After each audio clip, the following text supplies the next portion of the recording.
The Gemara in Chagiga, page 15a, Tesvav Amar Aleph, says, what is the meaning of the pasuk which says, Hashem made one as well as the other? The Gemara answers, it means that for everything that Hashem created, he created its counterpart. He created one and the other. He created mountains and he created hills. He created seas and created rivers. Opposites. Says Acher said to him, Rabbi Akiva, your Rebbe, did not explain it this way. He explained it like this. He created tzaddikim and he created rishaim. He created Gan Eden and he created Gehenna. Everyone has two portions. One in the Garden of Eden, one in Gan Eden, and one in Gehenna. The righteous man, being meritorious, takes his own portion and his fellow's portion in the Garden of Eden. The wicked man, the Rasha, being guilty, takes his own portion and his fellow's portion in Gehenna. What is the meaning of this duality? That Hashem creates the Garden of Eden and he creates Gehenna. He creates tzaddikim, he creates rishaim. Why is there this duality in this world? The Ramchal, Rav Moshe Chaim Lutzato, says in Derech Hashem, chapter 1, a very important foundation, a very important yisod. The entire universe was set up by Hashem so that he could give man an opportunity to be like him. That is how Hashem gives of himself to man. He gives us the opportunity to act like him by using our bechira chofshis, our free will, to choose between good and evil. God chooses to do as he pleases, and he has given man the opportunity to taste godliness by also choosing freely. In giving us the power of free will, the power of choice, he has given us himself.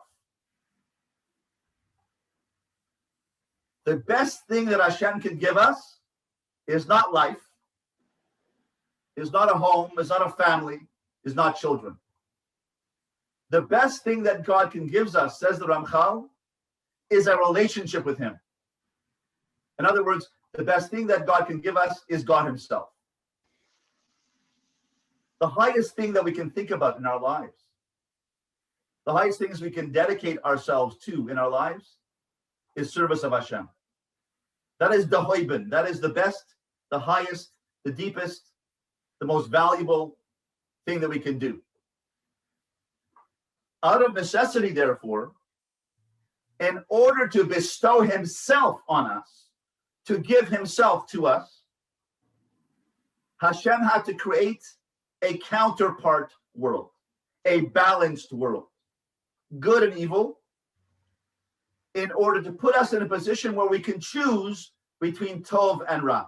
Therefore, it follows that God had to give man an inclination to do good, a Yetzer HaTov, and he had to give us an inclination to do bad, a Yetzer Hara.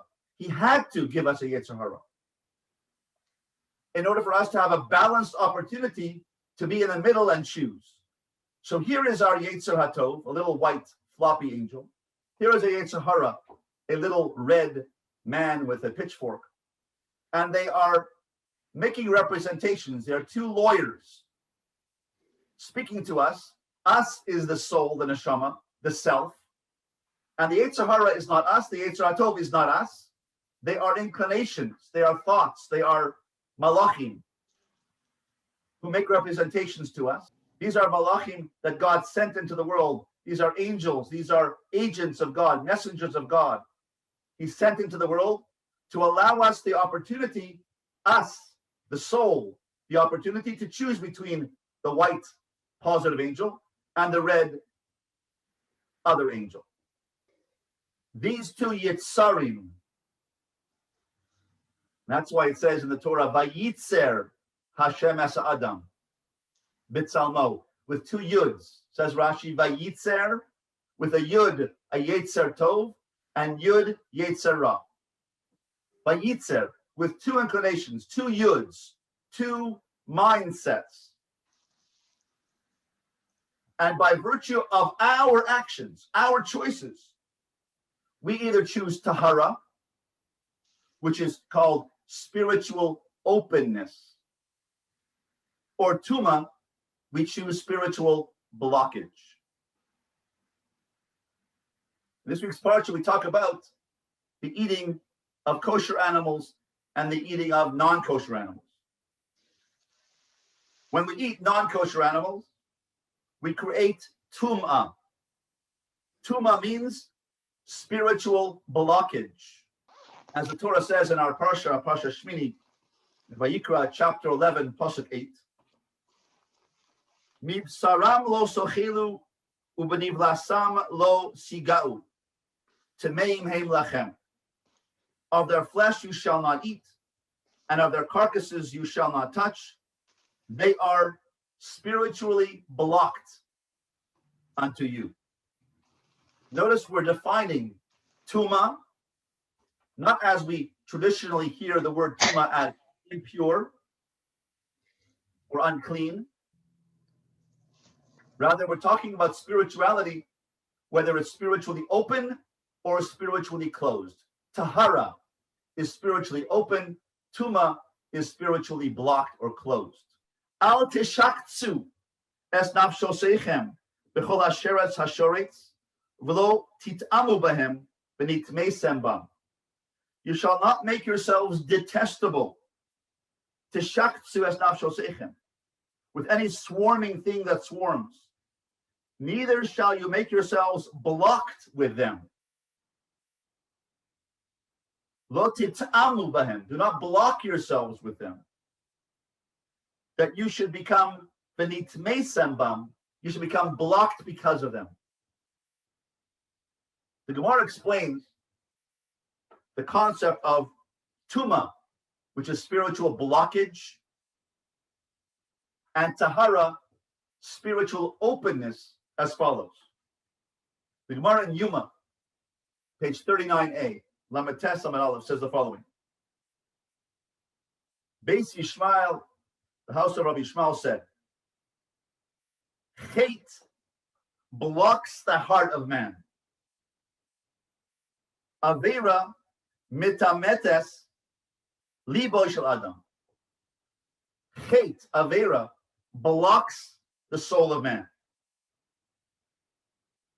As we just quote the pasuk we just said, neither shall you make yourselves blocked with them, that you should become blocked by them, by eating non-kosher food.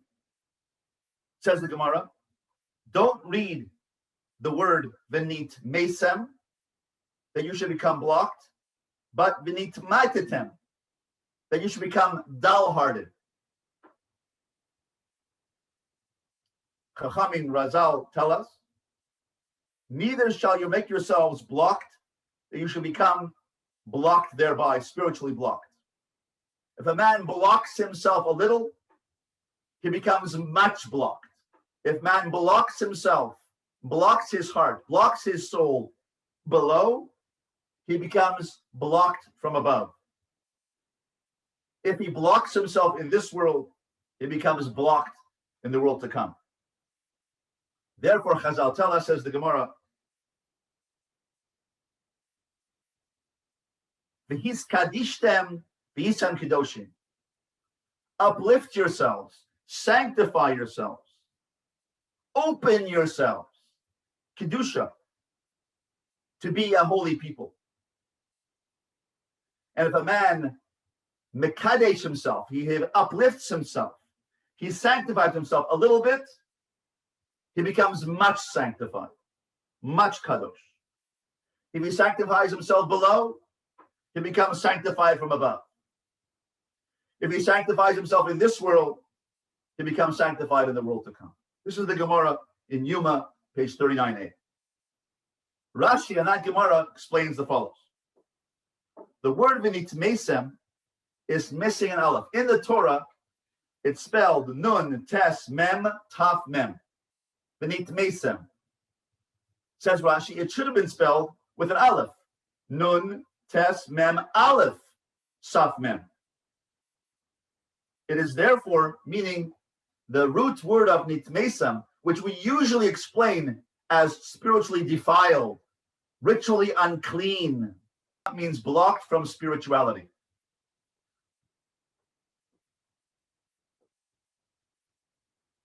The Sforno in our Parsha, chapter 11, Pasuk 2, explains that non-kosher animals affect a person's midos. Eating treif affects our character. The Mesilas Yesharim, the Ramchal, in chapter 11 explains that the spiritual mind, the seichel, is blocked by the consumption of non-kosher food, which become part of our body. The Ramban explains that kosher food leads to the clarity of the neshama, clarity of the intellect, clarity of the soul. He says this on the Pasuk in Devarim, chapter 22, verse 6. A person's midos, our character, impact the way we interact with others, and our seichel, our pure intellect, is in turn impacted by our spiritual character. The Ramchal says that non-kosher food injects impurity, meaning blockage, directly into the heart and soul of the Jew. As if to say, the famous line, you are what you eat. You take on the characteristics of the animals that you eat. The Shloach HaKadosh explains a very deep idea. He says, we are not allowed to eat animals with a flat hoof. We have to eat animals only which have a split hoof. Why? An animal with a flat hoof is an animal which tramples other animals, a horse or a flat paw, an animal of prey, a tiger, a lion. It has a flat hoof and it tramples others. And since we are what we eat, we absorb the red blood cells. We absorb the proteins. We absorb the nutrients of the animal. We also absorb the character of the animal that we eat. If we absorb and we eat non-kosher animals, we absorb the character, the midos of that animal, and a non-kosher animal which has a flat hoof and not a split hoof tramples, preys upon, is aggressive, destroys, devours. And therefore we must avoid devouring others, being aggressive with others. And therefore we only eat animals which have a split hoof, a domesticated animal, a cow, a sheep, a goat, because those animals walk gently. They walk gingerly. They walk more delicately than an animal with a flat hoof. And therefore he explains that that's why we have to eat animals which are domesticated with a split hoof, because we absorb the spirituality, the dimensions of character of the animals, because they go right into our bloodstream, right into our system. They become part of our system. The laws of kashrus are different than any other law in the Torah, because the food that we eat becomes part of our own flesh.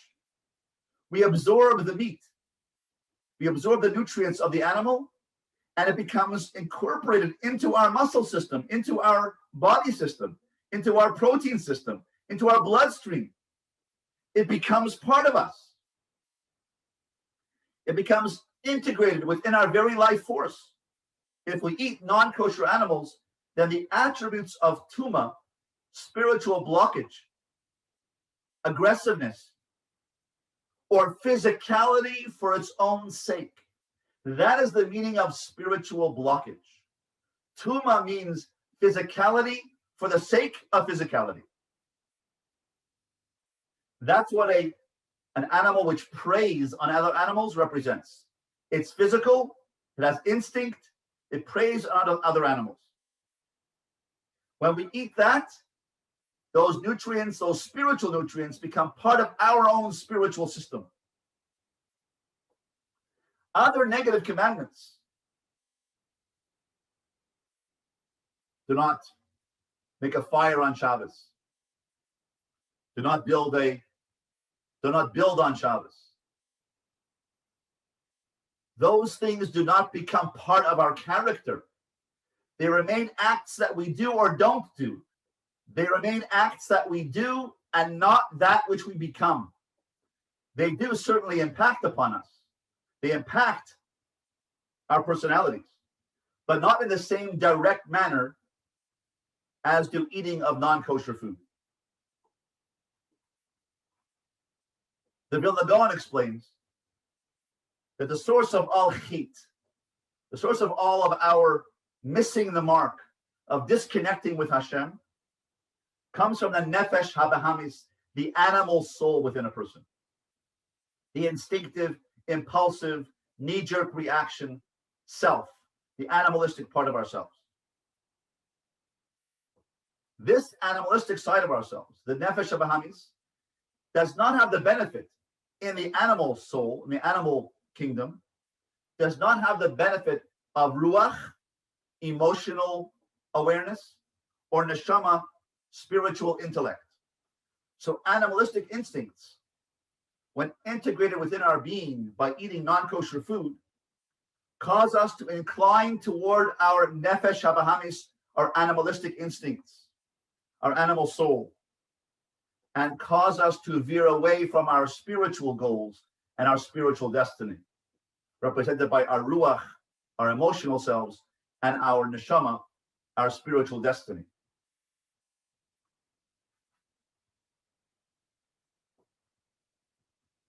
What does this mean for us? How can we apply this in our lives on a practical level, in terms of our personal growth chabura, to apply it to ourselves, this idea of eating kosher and non-kosher food? Rav Chaim Vital, the Talmud of the Arizal, who learned by the Arizal for 18 months, and most of the Torah that we have from the Arizal comes from Rav Chaim Vital, teaches that there is no commandment in the Torah to have good character. You would think that the purpose of Torah is to have a good character, to have good midos, to have a good behavior. And therefore, you would expect the Torah to have a commandment. One of the mitzvos, or 2 or 5 of the mitzvos, should be behave yourself, act nicely, be kind. It should be a mitzvah d'oraisa to act with good midos. Reb Chaim Vital asked the question, why is there no commandment in the Torah to have good midos? Good midos seems to be the prerequisite, the foundation of all Torah commandments. Derech eretz kadma laTorah. Good behavior is a precedent, is a prerequisite for learning Torah, for being a Torah Jew. So why aren't there any commandments by Hashem d'oraisa commanding us to have good character? Says Reb Chaim Vital, an important yisod, an important foundation. The Torah is only speaking to somebody lechatchila who already is working on their midos. Therefore, the Torah is predicated upon and assumes character development. That's the meaning of derech eretz kadma laTorah.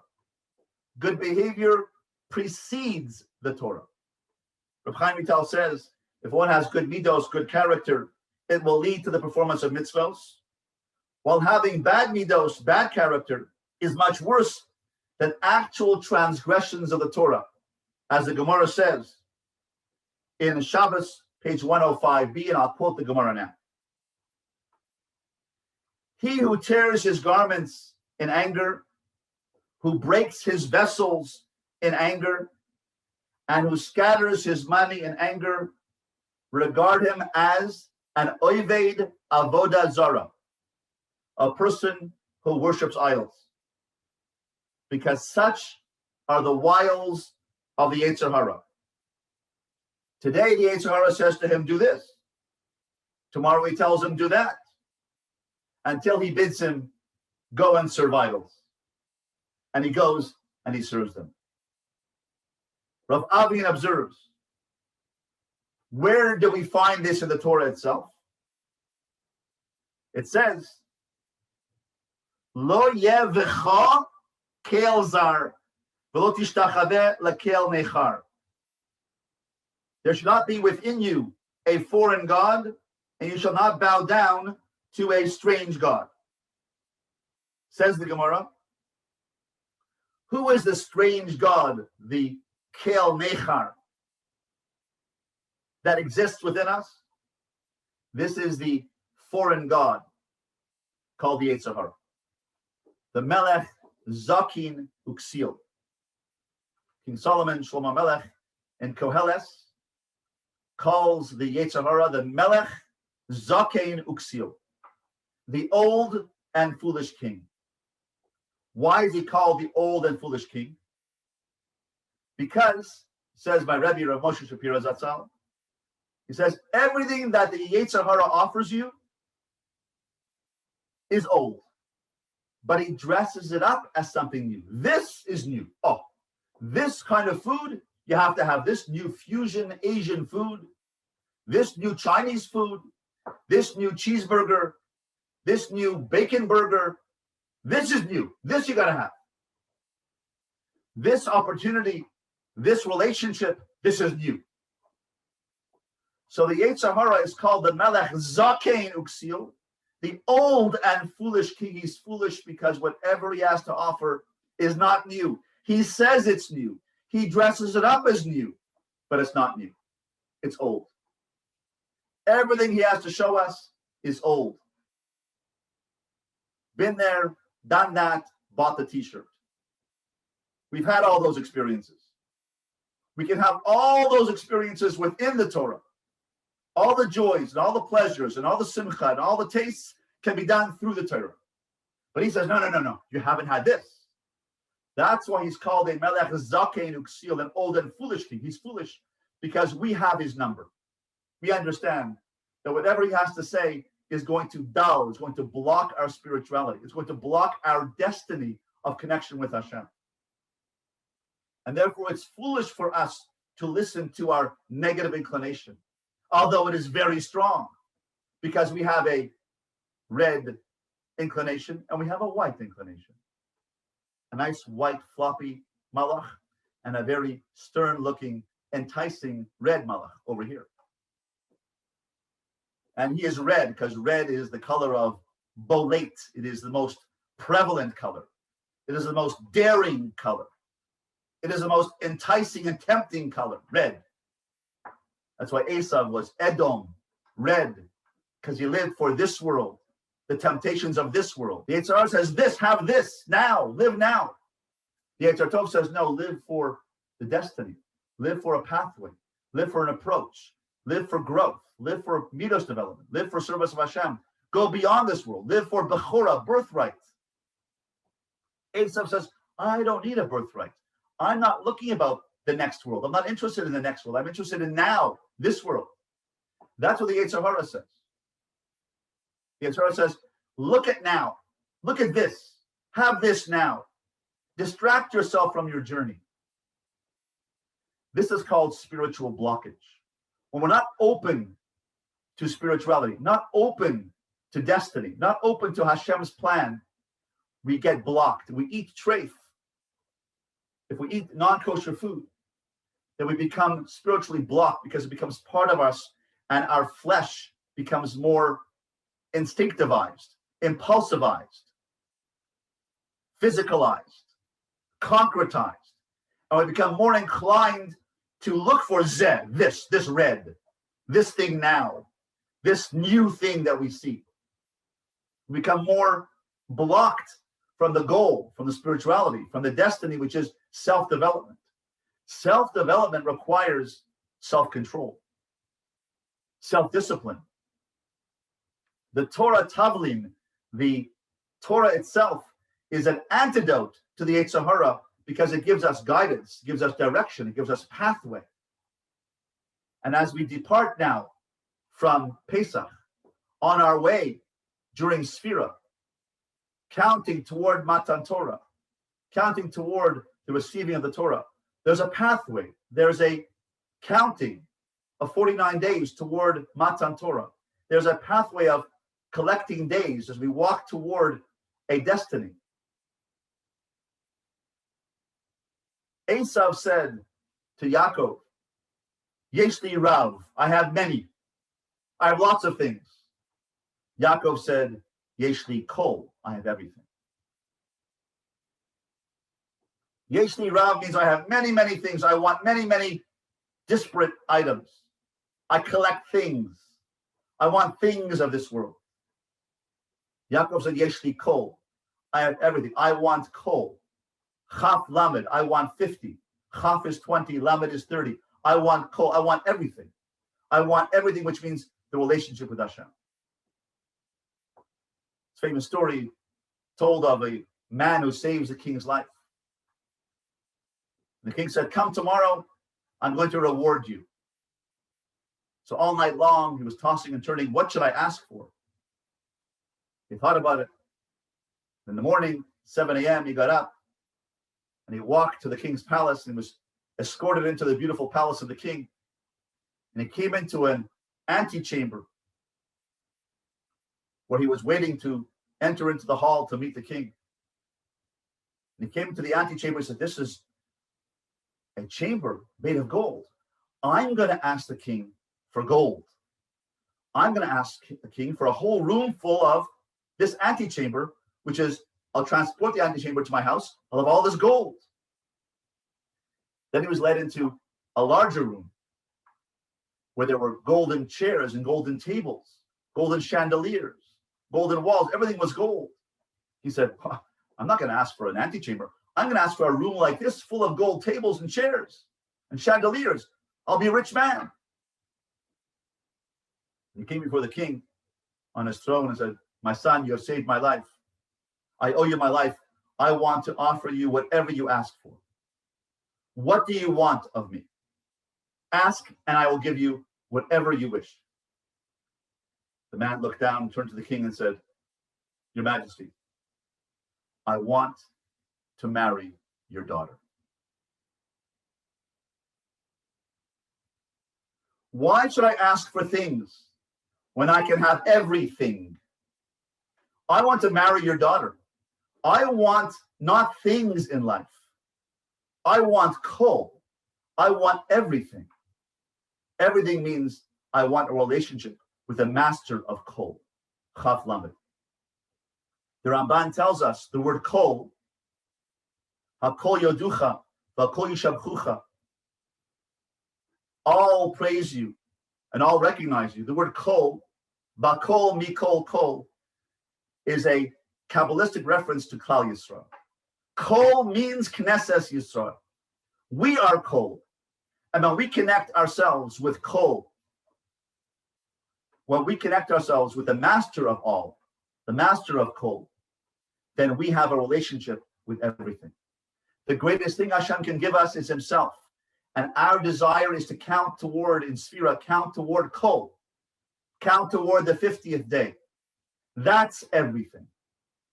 Everything is not made up of little things, little tchotchkes, little trinkets, a car, a house, a thing. They're important, but they're used to serve God, not for themselves. We don't seek in life things, stuff. They weigh us down. Perhaps that's why we don't carry on Shabbos, because it uplifts us. It makes us free. We're free of this worldly things, items, tchotchkes. They weigh us down. They weigh us down to our instinctive, animalistic nefesh habahamis, our animal soul. What we are striving toward is to count Sfira toward kol, toward 50, toward something which is beyond the 49. 7 times 7 days is the physical of this world. 7 days of the week, times 7 weeks. Sheva Shabbasos Timemos Tiana, 7 weeks. is 7 weeks of the cycle of life, but we want something more than that. We want to collect everything. We want to marry the daughter of the king. We want to marry the king himself. That's a relationship. The Shira Shirim, the Song of Songs, is to have a relationship with the Kodesh Baruch Hu. We sang that we sang the Shira Shirim on Pesach.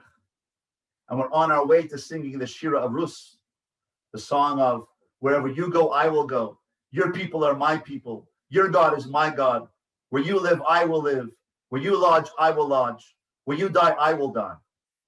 That is the conversion process we're going through right now, the gerus we're going through, from converting ourselves from the animalistic soul to the human soul, from the nefesh abahamis to the lave of tahara, of openness to spirituality and God.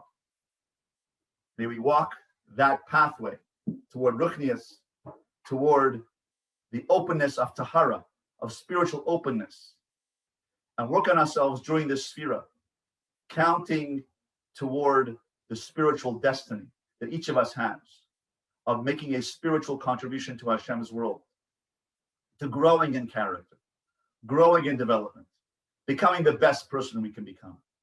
And that's what the Torah is. The Torah is a system to become the best person we can become. It's not a religion.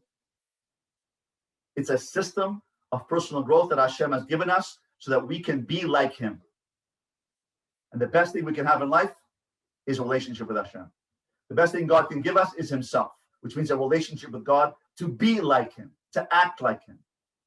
And to be like Hashem is an act of tahara, an act of kedusha, an act of spiritual openness. Let's focus on kol, on everything, as we work on becoming, growing of Hashem.